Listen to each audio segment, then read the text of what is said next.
Hello Feni, আমার নানি ঘুরতে আসছি ফেনী। আজকে ফেনীকে এমন ভাবে দেখাবো যেটি আপনি আগে কখনো দেখেননি। তো চলুন একসাথে দেখা যাক।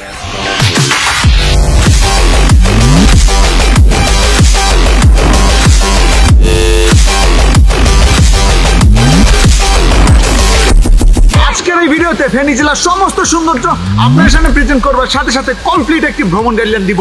তো চলুন ভিডিও শুরু করা যাক। Hello guys, it's me Laksu and welcome to my blog Feni. Feni বাংলাদেশের দক্ষিণ পূর্বাঞ্চলে অবস্থিত চট্টগ্রাম বিভাগের একটি প্রশাসনিক অঞ্চল। মধ্যযুগে কবি ও সাহিত্যিকদের লেখা একটি বিশেষ নদীর স্রোতধারা ও ফেরি পারাপারের ঘাট হিসাবে ফণী শব্দের ব্যবহার পাওয়া যায়। আর এই ফণী শব্দ থেকে একটি নদীর নাম দেওয়া হয় ফেনী। ধারণা করা হয় এই ফেনী নদীর নাম অনুসারে এই অঞ্চলের নাম রাখা হয় ফেনী।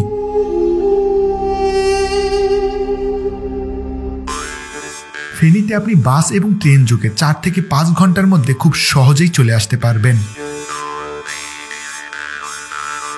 আপনি যদি ফেনী শহরে রাতে থাকেন তাহলে অবশ্যই ফেনী শহরের রাতের সৌন্দর্য দেখবেন ছোট একটি শহর কিন্তু খুবই সুন্দর করে সাজানো হয়েছে। আসলে ফেনী শহর রাতের দেখতে খুবই সুন্দর লাগে। আপনি যদি রাতে থাকেন অবশ্যই এই রাতের সৌন্দর্য দেখে নেবেন।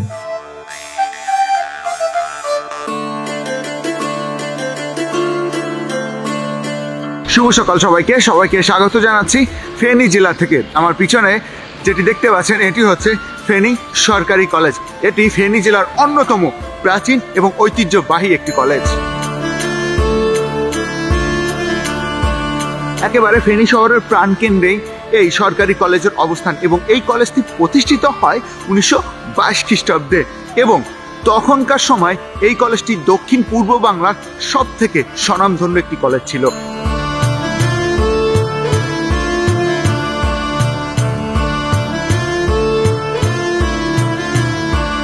কলেজটি যখন প্রতিষ্ঠিত হয় তখন বৃহত্তর নোয়াখালীতে এটিই ছিল উচ্চতর শিক্ষার একমাত্র প্রতিষ্ঠান। সারা ভূভারত জুড়ে অসহযোগ আন্দোলন, খেলাফত ও স্বরাজ আন্দোলন এবং দ্বিতীয় বিশ্বযুদ্ধের অস্থিতিকর পরিস্থিতির মধ্যেও এই কলেজটি নির্মাণ করা হয়েছিল। 1939 সালে যখন দ্বিতীয় বিশ্বযুদ্ধ হয় তখন ব্রিটিশ সৈন্যরা এই কলেজে অবস্থান নেয় এবং এই কলেজকে তারা মিত্রবাহিনীর একটি হসপিটাল হিসাবে বা অস্থায়ী হসপিটাল হিসাবে এর কার্যক্রম শুরু করে। কিন্তু এই কলেজের যে কার্যক্রমটা সেটা চলে যায় ব্রাহ্মণবাড়িয়াতে এবং সেখানেই হচ্ছে এই কলেজের কার্যক্রম শুরু হয়। কিন্তু যখন যুদ্ধ শেষ হয়ে যায়, মানে দ্বিতীয় বিশ্বযুদ্ধ শেষ হয়ে যায়, তখন আবার হচ্ছে এই কলেজে পুনরায় এর কার্যক্রম শুরু হয়। কিন্তু সব থেকে মজার ব্যাপার হচ্ছে কি, ব্রাহ্মণবাড়িয়াতে যেখানে এই কলেজের কার্যক্রম শুরু হয়েছিল সেইখানে আরেকটি কলেজ নির্মাণ করা হয়।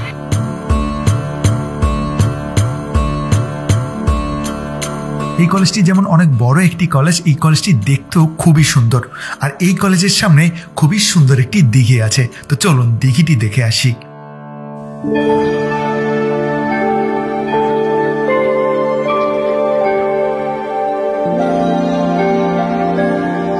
বর্তমানে আমি ফেনী জেলার খুবই সুন্দর একটি জায়গায় আছি এবং এটিকে ফেনী জেলার প্রাণকেন্দ্র বলা হয়। আমার হাতের এই পাশে আছে একটি দিঘি, এই দিঘির নাম হচ্ছে রাজাজির দিঘি অ্যান্ড এই দিঘিটি 5 থেকে 700 বছরের পুরনো একটি দিঘি।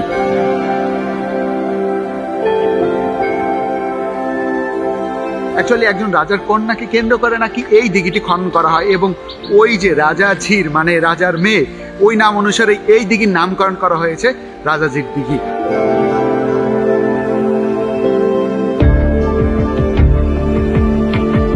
মূলত বিকেল বেলাতে এই স্থানটা আড্ডাটা একটু বেশি হয় এবং এখানে অনেক কাপল থাকে।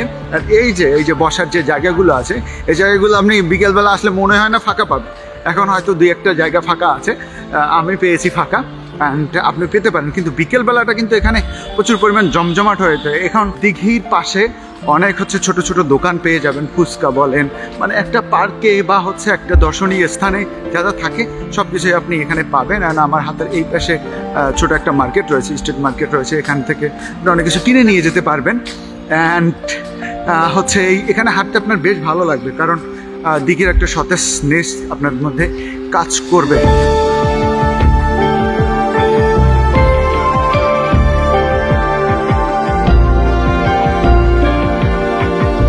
আমার সামনেই রয়েছে দিঘিটি, আর হচ্ছে আমি এখন দিঘিটির ওয়াকওয়ের উপরে। অ্যাকচুয়ালি এই দিঘিটিকে হচ্ছে চারোপাশ থেকে ঘেরাও করেছে, মূলত চারোপাশ না, মানে 2 থেকে আড়াই পাশ হচ্ছে ঘেরাও করেছে ওয়াকওয়ে দিয়ে।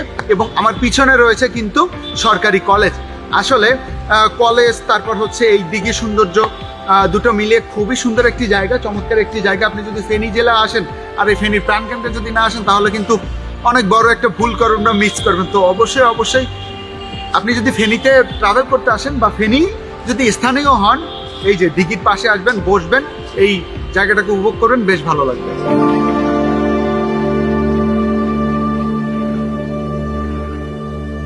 এখন এখান থেকে 50 টাকা সিএনজি ভাড়া দিয়ে চলে যাব সোনাগাজী, সেখান থেকে আবার 20 টাকা সিএনজি ভাড়া দিয়ে চলে যাব বাদামতলি বাজার, আর সেখান থেকে জনপ্রতি 15 টাকা রিক্সা ভাড়া দিয়ে চলে যাব মুহুরী প্রজেক্টে। আপনি যদি ট্রাভেলিং টাইমে নিজেকে আরো স্মার্টভাবে প্রেজেন্ট করতে চান তাহলে এই ট্রাভেল টি শার্টটি আপনার জন্য। টি শার্টটি পাওয়া যাচ্ছে স্বল্প মূল্যে বিভিন্ন কালারে। টি শার্টটি অর্ডার করতে যোগাযোগ করুন লাক্সু পয়েন্ট ফেসবুক পেজে। লাক্সু পয়েন্ট ফেসবুক পেজে আপনি ট্রাভেলের সমস্ত গেজেট অর্ডার করতে পারবেন। তাই আর দেরি না করে লাক্সু পয়েন্ট ফেসবুক পেজে গিয়ে অর্ডার করুন আপনার পছন্দের গেজেটটি, কিংবা স্ক্রিনে দেখানো নাম্বারে যোগাযোগ করেও অর্ডার করতে পারেন।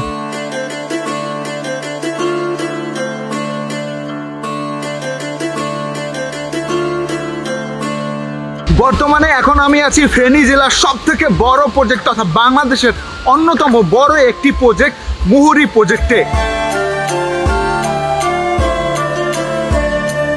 এই মুহুরী প্রজেক্ট বা প্রকল্পটি বাংলাদেশের দ্বিতীয় সর্ববৃহৎ সেচ প্রকল্প, এবং আপনি শুনলে অবাক হবেন যে বাংলাদেশে প্রথম বায়ু বিদ্যুৎ কেন্দ্র কিন্তু এইখানেই নির্মাণ করা হয়। এবং আমার পিছনে দেখতে পাচ্ছেন যে অনেক বিস্তীর্ণ জায়গা, এবং এটি একটি বড়, বাংলাদেশের সব থেকে বড় মৎস্য জোন হিসেবেও কাজ করে। এত গুরুত্বপূর্ণ একটি হচ্ছে প্রকল্প বা প্রজেক্টকে কেন্দ্র করে কিন্তু এখন এখানে পর্যটন কেন্দ্র হিসেবেও বেশ পরিচিতি অর্জন করেছে। আমার পিছনে দেখতে পাচ্ছেন যে বাংলাদেশের সর্বপ্রথম স্থাপিত বায়ু বিদ্যুৎ প্রকল্প। অ্যাকচুয়ালি এই প্রকল্পটি বন্ধ রয়েছে, কারণ এই পাখাগুলো যখন চালানো হয় না তখন নাকি ওই যে শেষ প্রকল্প, ওই যে ব্রিজটা, ওই ব্রিজটা কেঁপে ওঠে। এই কারণে হচ্ছে এই প্রকল্প নাকি বন্ধ রয়েছে, স্থানীয় লোকের কাছ থেকে আমি শুনেছি। তো যাই হোক, মানে ওইদিকে হচ্ছে মুসাফর ক্লোজার, নোয়াখালীর খুবই সুন্দর একটি জায়গা। তো নোয়াখালীর মানুষজন বলতে পারবে যে আমাদের মুসাফর ক্লোজার আছে, তো ফেনীর লোকজনও কিন্তু বলতে পারবে যে আমাদের এত বড় বাংলাদেশের অন্যতম বৃহৎ একটি প্রকল্প কিন্তু আছে। তো ফেনীবাসীর জন্য এই প্রকল্পটি অত্যন্ত গুরুত্বপূর্ণ এবং গর্বেরও একটি বিষয়। সত্যি কথা বলতে এখানে আসতে পেরে খুবই ভালো লেগেছে, কারণ একটা সুন্দর জায়গা, একটা গুরুত্বপূর্ণ জায়গা যদি আপনার দেখাতে পারি, অন্যরকম ভালো লাগা কাজ করে। আর এখানে বসে আপনি সূর্যাস্তটাও খুব সুন্দরভাবে উপভোগ করতে পারবেন। আর আপনি চাইলে এখান থেকে হচ্ছে একটা বাইক বা হচ্ছে কিছু যানবাহন ভাড়া নিয়ে একেবারে ওই যে নদীর কিনারায় চলে যেতে পারেন। মুসাফর ক্লোজারের মতো এখানেও খুবই সুন্দর নাকি সি বিচ আছে, যদি এখন সময় নেই তাই আমি যাব না, কারণ আমার আরেকটা জায়গায় যেতে হবে। তো যাই হোক, শেষে একটা কথাই বলি যে ঘর থেকে বের হন, খুব সুন্দর সুন্দর নিদর্শনগুলো দেখুন আল্লাহর, এবং প্রকৃতির সাথে মিশে যান। দেখবেন জীবন আসলেই অনেক সুন্দর, যেটি আপনি আগে কখনো ভাবেননি। তো অবশ্যই অবশ্যই ঘর থেকে বের হন, সুন্দর দৃশ্য দেখুন, জীবনটাকেও সুন্দর করুন। প্রজেক্টটি দেখা শেষ করে শহরে চলে যাব এবং হাসপাতাল মোড় থেকে 40 টাকা রিক্সা ভাড়া দিয়ে চলে যাব কাজিরবাগ ইকো পার্কে।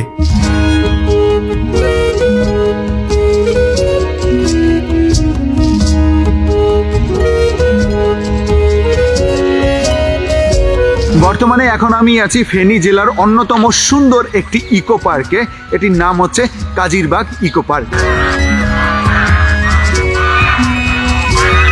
মূলত কাজিরবাগ এলাকাতেই হচ্ছে এই যে ইকো পার্কটি, এই ইকো পার্কটি। আর এই ইকো পার্কে প্রবেশ করতে গেলে আপনার টিকিট কাটতে হবে, টিকিটের মূল্য 20 টাকা। ইকো পার্কে হচ্ছে প্রবেশ করার সময় আমাকে জিজ্ঞেস করা হয়েছিল যে আমার সাথে কোনো হচ্ছে গার্লফ্রেন্ড আছে কিনা বা কোনো মেয়ে আছে কিনা, তাহলে ঢুকতে দিবে না। আপনারা যদি গার্লফ্রেন্ড নিয়ে আসেন তাহলে কিন্তু ঢুকতে পারবে না। সে বৈধ হচ্ছে একটা সম্পর্ক আপনাদের থাকতে হবে, তাহলে আপনারা এখানে ঢুকতে পারবেন না, সুন্দর দেখতে পারবেন না। এখানে ঢুকলে আপনার মন ভালো হয়ে যাবে, কারণ এখানে প্রত্যেকটা হচ্ছে জায়গাগুলোকে আলাদা আলাদা করে জোন করা হয়েছে। যেমন আপনি যখন প্রবেশ করবেন তখন হচ্ছে রাইড, কতগুলো হচ্ছে ফ্রি রাইড পাবেন। তারপর হচ্ছে একটু ভিতরে গেলেই আপনি পেয়ে যাবেন মিনি চিড়িয়াখানা, যেখানে আপনার দেখলেই ভালো লাগবে, কারণ অনেক হরিণ রয়েছে এবং হরিণগুলো খুব কাছ থেকে দেখা যায়, হরিণকে খাবার খাওয়ানো যায়। তারপরে হচ্ছে আপনার পাখি রয়েছে, বানর রয়েছে, ময়ূর রয়েছে, মানে হচ্ছে অনেক কিছুই রয়েছে। আপনি মানে ছোটর মধ্যে খুবই ভালো করে এনজয় করতে পারবেন। সো এই যে আশেপাশে হচ্ছে ঘুরে, তারপরে এই যে আমি এখন বসে আছি, বসে বসে প্রকৃতিকে উপভোগ করতেছি, আপনি কিন্তু এখানে আসলে এটা করতে পারবেন।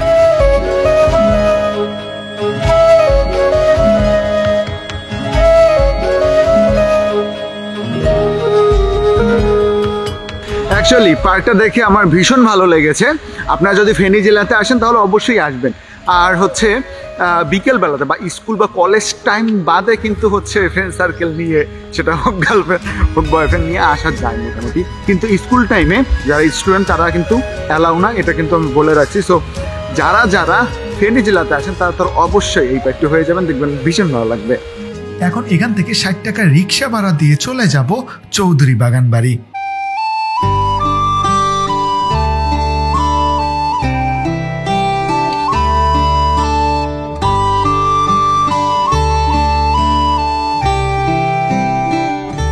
বর্তমানে এখন আমি আছি ফেনী জেলার অন্যতম সুন্দর ছোট একটি পার্কে।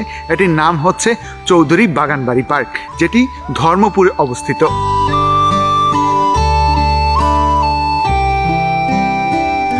মূলত এই চৌধুরী বাগান বাড়িতে প্রবেশ করতে গেলে আপনার টিকিট কাটতে হবে। টিকিটের মূল্য হচ্ছে 25 টাকা। অ্যান্ড খুবই ছোট একটা জায়গা, কিন্তু ছোটোর মধ্যে মাত্র 2টা পার্ট। একটা পার্টে হচ্ছে আপনি মানে একটু গার্ডেনের মতো হচ্ছে একটা ভাইব পাবেন। আর এখন যেখানে আমি আছি এটা হচ্ছে একটা পুকুরের উপরে খুব সুন্দর করে সাজানো হয়েছে। আপনি এখানে মানে ছোট ছোট কটেজের মতো করা হয়েছে, যেখানে বসে আপনি ওই মানুষটাকে নিয়ে সময় কাটাতে পারবেন বা ফ্যামিলি পার্সনদেরকে নিয়েও সময় কাটাতে পারবেন। আর একটা ইন্টারেস্টিং ব্যাপার কি জানেন, এই পার্কটাতে মূলত হচ্ছে বাচ্চাদের থেকে একটু হচ্ছে আমাদের মতো ইয়ং জেনারেশনরাই বেশি আসে। সো আপনিও যদি হচ্ছে একটু সময় পান এখানে আসবেন। শহর থেকে একটু দূরে হলেও জায়গাটা ছোটোর মধ্যে মোটামুটি ভালোই লাগছে আমার কাছে। তো আপনি যদি সময় পান অবশ্যই অবশ্যই এখানে আসবেন।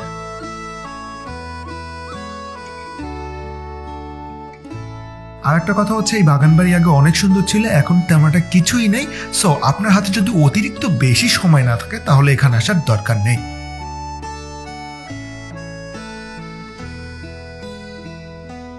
এখন এখান থেকে সদরে যাব এবং সদরে গিয়ে 20 টাকা বাস ভাড়া দিয়ে মোহাম্মদ আলী বাজারে নামবো। সেখান থেকে 30 টাকা রিক্সা ভাড়া দিয়ে চলে যাব শশার্দী মসজিদে।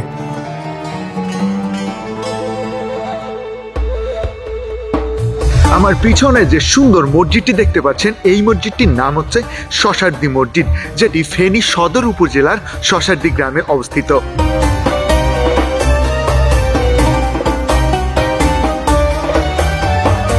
স্থানীয়দের কাছে এই মসজিদটি তাকিয়া মসজিদ নামে বেশ সুপরিচিত, কিন্তু কেউ কেউ ফখরুদ্দিন মুবারক শাহ মসজিদ নামেও বিশেষভাবে চিনে থাকে। এই মসজিদটি ফখরুদ্দিন মুবারক শাহের শাসন আমলে নির্মাণ করা হয়েছিল। তিনি 1338 থেকে 1349 সাল পর্যন্ত বাংলার স্বাধীন সুলতান ছিলেন এবং তিনিই ছিলেন বাংলার সর্বপ্রথম স্বাধীন সুলতানের প্রতিষ্ঠাতা। আর তার শাসন আমলেই কিন্তু এই সুন্দর মসজিদটি নির্মাণ করা হয় এবং তার শাসন আমলে কিন্তু তখনকার রাজধানী ছিল সোনারগাঁ।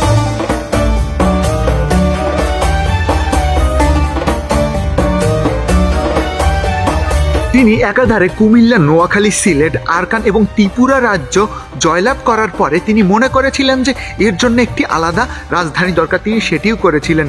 এবং এই যে শশার্দী, বর্তমানে যেটি শশার্দী ইউনিয়ন হিসেবে পরিচিত, এখানে তিনি দ্বিতীয় রাজধানী হিসেবে প্রতিষ্ঠিত করেছিলেন এবং প্রতিষ্ঠাকালে তিনি এই অঞ্চলে ব্যাপক উন্নয়ন করেন, ব্যাপক অবকাঠামো নির্মাণ করেন, তার মধ্যে এই মসজিদটি অন্যতম।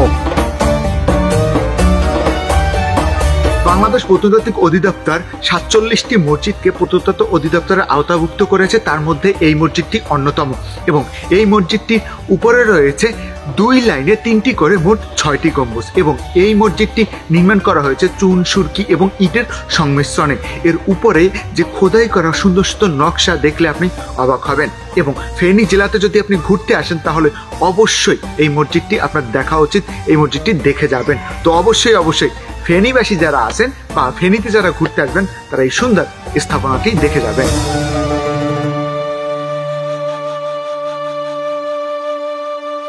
এখন এখান থেকে 20 টাকা সিএনজি ভাড়া দিয়ে চলে যাব সালাউদ্দিন মোড়ে এবং সেখান থেকে হাসপাতাল মোড়ে যাব 10 টাকা আবার সিএনজি ভাড়া দিয়ে এবং সেখান থেকে 30 টাকা সিএনজি ভাড়া দিয়ে চলে যাব ছাগলনাইয়াতে এবং সেখান থেকে 20 টাকা রিক্সা ভাড়া দিয়ে চলে যাব সাতমঠ দেখতে।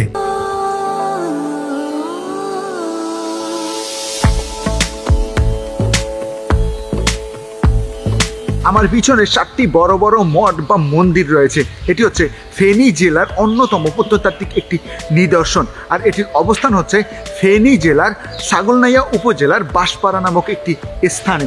আসলে এটি দেখলে আপনি অবাক হবেন যে একটা জায়গায় 7টি বড় বড় মঠ।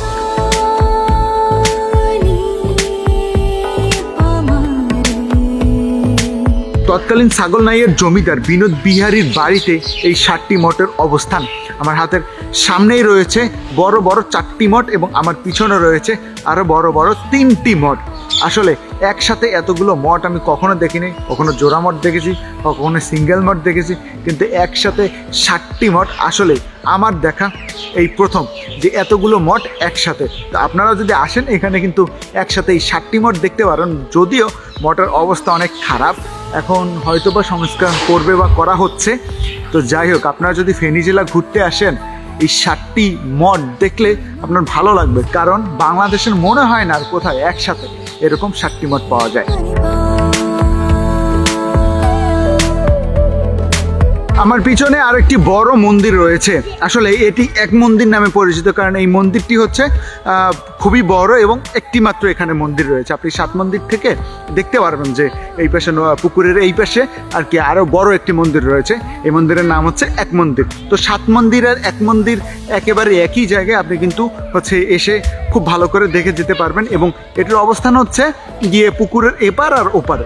আপনি যখন সাত মন্দিরে হচ্ছে এসে নামবেন, দেখবেন যে পুকুরের এপারে এক মন্দির। আপনি চাইলে হচ্ছে এই এক মন্দির এসে এক মন্দিরের সৌন্দর্য বা এই এক মন্দিরটাকে বা মঠটাকে দেখে যেতে পারেন। এখন এখান থেকে সরাসরি চলে যাব ছাগলনাইয়াতে এবং ছাগলনাইয়া থেকে 20 টাকা রিক্সা ভাড়া দিয়ে চলে যাব চাঁদগাজী ভুইয়া মসজিদে। আমার পিছনে যে 3 গম্বুজ বিশিষ্ট সুন্দর মসজিদটি দেখতে পাচ্ছেন, এই মসজিদটির নাম হলো চাঁদগাজী ভুইয়া মসজিদ।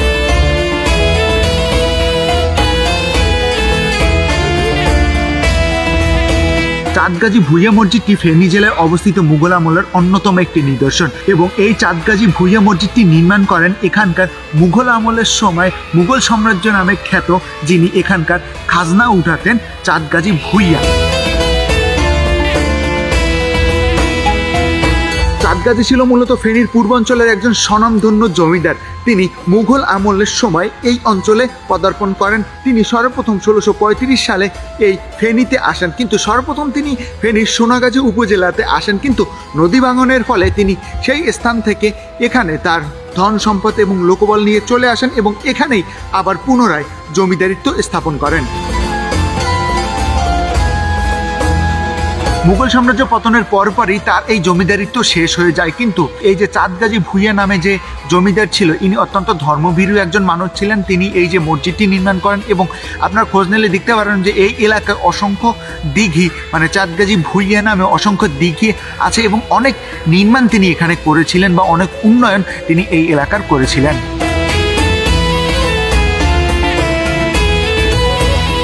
মসজিদটিকে খুবই সুন্দর করে স্থাপন করা হয়েছে। আমার পিছনেই দেখতে পাচ্ছেন খুবই সুন্দর কিন্তু মসজিদটি, এবং মসজিদের উপরে রয়েছে 3টি গম্বুজ, যার মাঝখানের গম্বুজটি অনেক সুন্দর এবং গম্বুজের উপরে খুবই সুন্দর করে নকশা করা হয়েছে, কলসাকৃতির নকশা করা হয়েছে এবং তার উপরে পাতা আকৃতির খুব সুন্দর করে নকশা করা হয়েছে। আর আপনি যদি এর সামনের দিকটা দেখেন, দেখবেন যে খুবই সুন্দর করে নকশা করে এটি নির্মাণ করা হয়েছে। আসলে খুবই সুন্দর একটি মসজিদ। আপনি যদি ফেনী শহরে আসেন বা ফেনী যদি ভ্রমণ করতে আসেন, এই মসজিদটি দেখে যাবেন মাস্ট। এখন এখান থেকে সরাসরি চলে যাব শহরের মহিপাল বাস স্ট্যান্ডে। সেখান থেকে 25 টাকা দিয়ে বাসে করে যাব সেবারহাটে। তারপরে সেখান থেকে 20 টাকা সিএনজি ভাড়া দিয়ে চলে যাব প্রতাপপুর জমিদার বাড়িতে।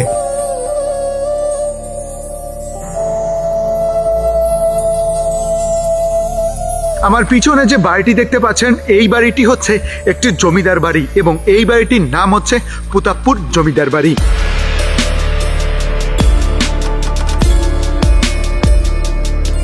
এই জমিদার বাড়িটি ফেনী জেলার দাগনভূঞা উপজেলার অন্যতম বিখ্যাত একটি জমিদার বাড়ি ছিল।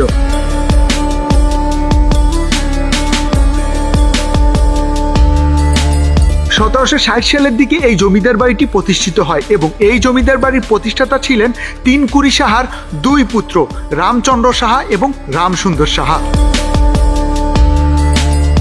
এই জমিদার বাড়ি স্থানীয়দের কাছে প্রতাপপুর জমিদার বাড়ি কিংবা রাজবাড়ি হিসাবেও বেশ সুপরিচিত এবং আপনি জানলে অবাক হবেন যে 2002 সাল পর্যন্ত এই জমিদার বাড়িতে এদের বংশধররা বসবাস করত।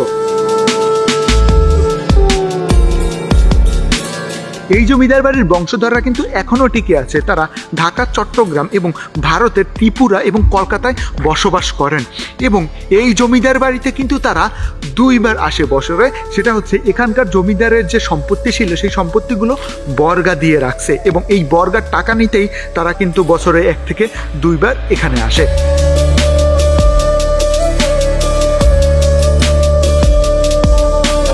এই জমিদার বাড়িতে যদি আপনি আসেন তাহলে এই জমিদার বাড়ির বেশ কয়েকটা অবকাঠামো আপনি দেখতে পারবেন। এখনো মোটামুটি ভালোভাবে টিকে আছে, কিন্তু সংস্করণের অভাবে এটি আস্তে আস্তে ধ্বংস হয়ে যাচ্ছে। আমি বিনীত অনুরোধ করব এখানে সরকারি কর্মকর্তা যারা প্রত্নতাত্ত্বিক বিভাগে এই যে ফেনী জেলাতে কাজ করে তারা যেন এই যে জমিদার বাড়িকে সংরক্ষণ করার ব্যবস্থা গ্রহণ করেন এবং এখানটাকে একেবারে পর্যটনী একটা স্পট করেন, যেন মানুষ এখানে এসে এই যে জমিদার বা রাজবাড়ি বলেন এর ইতিহাস জানুক এবং বাংলার ইতিহাস সম্পর্কে শিখুক, জানুক এবং দেখুক।